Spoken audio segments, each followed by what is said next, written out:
So I like this one a lot. This is a little bit of a surprise. It was on view last year if you came to New York in a show that my colleague Star and I organized called Making Space, Women Artists and Post-War Abstraction.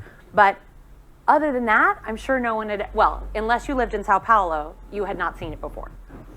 So this is how we keep them. This is fortunately not too heavy. Some of them get really heavy, and then we have to have a colleague come help us take them down off the shelf. Okay, so this is not the official Q&A, but we thought we'd answer a few questions while we're in here anyway. The first question, unofficially, is from Victoria on Instagram and Danny on YouTube, who both asked basically, what is the temperature in there and why? Or why is the collection storage space so cold?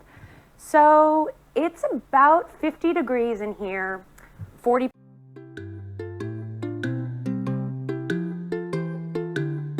Takedown.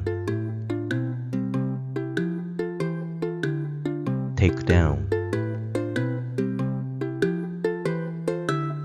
Takedown.